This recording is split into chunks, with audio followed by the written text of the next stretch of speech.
T20 سے ان کو نکال دیا گیا, اب انہیں ون ڈے تک محدود کر دیا گیا. یہاں پر تو چلیں جو بھی ان کا ایک اسٹائل ہے کرکٹ کھیلنے کا, ڈاٹ بال زیادہ کھیلتے ہیں, اسٹرائک کم کرتے ہیں, بٹ سٹل سوال یہ ہوتا ہے کہ آپ کی کیپٹن کی جو کیپیبلٹیز ہیں وہ کہاں ہیں, کس کا انتخاب ہونا ہے, کس سے اوور کرانا ہے, خود کیسے ذمہ داری لینی ہے, یہ سب ہمیں نظر نہیں آیا. اس سے بہتر تو ہماری T20 کی ٹیم تھی, تو انہی سے کھلوا لیتے پھر ہم ون ڈے بھی.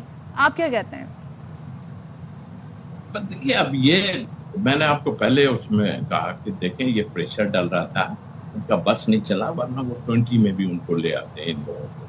دیکھیں سارا فوکس جس وقت جو ہے ہمارے بگ گنز کا, وہ فوکس یہ ہے. اب مجھے نہیں پتا کہ ان کے کانٹریکٹ کرنے والے اور یہ وہ کہاں ہیں, تو ہمیں کیا لینا ان سے کہ ان کو پیسہ آ رہا ہے یا کیا آ رہا ہے یا کیا نہیں آ رہا. ہمیں کانٹریکٹ والے جو ان کے بڑے بڑے ہیں کہ ان سے نقصان ہو رہا ہے یا کیا ہے. میرا خیال ہے کہ سارا فوکس ان کا اسی پہ ہے کہ یہ دونوں باہر گئے کیسے. مجھے تو حیرت کی بات لگتی ہے. اور جہاں تک آپ دیکھ رہے ہیں ایک ہی ٹیم کے 6 سے 7 لڑکے کوچ سمیتھ جو ہے وہ اسلام آباد یونائٹیڈ کے ہیں, اور آپ دیکھیں کہ وہ انہی پہ فوکس سارا چلا آ رہا ہے. اور کہاں سے ہو رہا ہے اس کے بعد تھوڑے سے لاہور قلندر کے بھی ہیں. تو آئی تھنک میرا خیال ہے چیئرمین صاحب, میرا خیال چیئرمین صاحب بھی مجبور ہو گئے ہوں گے, کل کے بعد تو بہت مجبور ہو گئے گے. کریں تو کریں کیا, لیکن کی آپ کلاس تو لے سکتے ہو. اور پھر یہ کہ دیکھیے بار بار لوگ جو کہے جا رہے ہیں, آپ بڑے بڑے لوگوں کو بلا کے میٹنگ کروا رہے ہیں, پوچھ بھی رہے ہیں ان سے, سارا کچھ کر رہے ہیں, مگر کیا وہ باتیں ان کی سمجھ نہیں آ رہی جو باہر بیٹھ کے مجھے آپ کو سمجھ آ رہی ہیں. ان کو سمجھ نہیں آ رہی کہ بھائی اسپنر کھلاؤ, ہمارا آگے جو فارمیٹ آ رہے ہیں وہ سارے ایسی جگہ پہ آ رہے ہیں جہاں پہ ٹرن ہوگا. اور دیکھیے ایک بھی آدمی سیف نہیں ہے, وہ کبھی کوئی باہر ہو جاتا ہے, کبھی کوئی باہر ہو جاتا ہے. اب کل کا میرے کو تھوڑا سا یہ ہے کہ رن لیتے ہوئے ایک بولر جو ہے, بیٹسمین جو ہے, وہ شاید بلہ اس کا شاہین کو ٹکرایا تھا, وہ دکھائی تھی چھوٹی تھی فٹی تھی, ٹونی میں اس کے لگا ہے, لیکن انہوں نے کلیئر نہیں کیا کہ اس کو کیا, لیکن پانی پلا رہا تھا وہ لا کے. تو آئی تھنک میرا خیال کوئی بھی اس میں سیف نظر نہیں آ رہا. یہ نئے لڑکے ہیں, ان کو تو کبھی بھی آپ کان پکڑ کے باہر کر دو گے, سوری ٹو سے, لیکن یہ ان کو برداشت ہی نہیں ہو رہا کہ کوئی نیا لڑکا رنز کر رہا ہے. آپ کی عقلیں کام نہیں کر رہے ہیں کہ صاحبزادہ فرحان تینوں فارمیٹ میں رنز کر چکا ہے, اور آپ اس کو جو ہے ساتھ لے کے نہیں جا رہے ہو. ایک پلیئر بھی آپ نے کم کر دیا, 16 پلیئر تھے آپ کے, آپ نے 15 کر دیا. ارے بھائی اس کو بھی وہیں قریب سے قریب ہی لے جاتے, اتنے قریب تھے, کیا فرق پڑ رہا تھا. لیکن نہیں, ان کا ایم سب کا یہ ہے کہ ہم لوگ بس رہیں, باقی کوئی نیا پلیئر نہیں آئے. اور مجھے شاہد بھائی سے میں پوچھوں گا, سیل کوئی جانور کا نام ہے کیا؟ سیل جو ہے وہ پانی کی جو بلی ہوتی ہے اسے سیل. ارے کل وہ گراؤنڈ میں کل آ گئی ایکچوئل, قریب ہے نا سارا سمندر, اور وہ قریب آ گئی اور میرا خیال ہے سب کو اکھاڑ کے رکھ دیا. آ گئی. بہت شکریہ توصیف بھائی اور شاہد بھائی, آپ نے باخبر سویرا کے لیے وقت نکالا. اور میں پوچھنا چاہ رہا تھا, لیکن میں نے کہا میں کیا ہی پوچھوں کہ اب کن اقدامات کی ضرورت ہے. پچھلے کوئی 6-7 مہینے سے تو اقدامات پوچھ کے چیخ کے تھک گئے, لیکن کوئی سنتا ہی نہیں. اس سب کے بعد ایک چیز ضرور بنتی ہے, کانگریچولیشن ٹو ویسٹ انڈیز, انہوں نے کوالیفائی کر لیا ہے 2027 کے ورلڈ کپ کے لیے, thanks to Pakistan cricket team. ایسی ٹیم جس میں بڑے بڑے نام کھیل رہے تھے, رضوان, بابر, سائم, نسیم شاہ, اور میں کس کے نام, عبداللہ شفیق, ان کے نام لوں. اور آپ یہ دیکھیں, ایک تو پہلے آپ نے انہیں اتنے سارے رنز 300 کے قریب آپ نے انہیں رنز بنانے دیے, اس کے بعد آپ چیز کر کے 200 ہی بنا لیتے. 202 رن سے آ رہے, 202 رن سے آ رہے. چلیں جی, سیم جشن آزادی کے سلسلے میں جناب اب آپ کو بتا دیں کہ کراچی تا تھرپارکر خصوصی سفاری ٹرین کی روانگی ہوئی, اور ڈیزرٹ سفاری ٹرین کو خصوصی آزادی ٹرین کا نام دیا گیا ہے, اور سفاری ٹرین 14 اگست کو واپس کراچی پہنچے گی. آپ کو بتا رہے ہیں جشن آزادی کے سلسلے میں کراچی تا تھرپارکر خصوصی سفاری ٹرین کی روانگی ہوئی. اور یہ آپ کیک دیکھ لیں, اس کا افتتاح کیا جی سینئر وزیر شرجیل انعام میمن نے, اور یہ جناب جشن آزادی کا تحفہ ہے سندھ کے عوام کو, جو یہ ٹرین روانہ ہوئی ہے کراچی سے تھرپارکر کے لیے, اسپیشل سفاری ٹرین ہے. اور کیک دیکھ کر ویسے میرے منہ میں پانی آ گیا. اور جشن آزادی کی مناسبت سے ہم دیکھ رہے ہیں کہ کراچی میں آپ گورنر ہاؤس دیکھ لیں, آپ سٹیڈیمز دیکھ لیں, زبردست طریقے سے سیلیبریشنز کی جا رہی ہیں. اور میں کہتا ہوں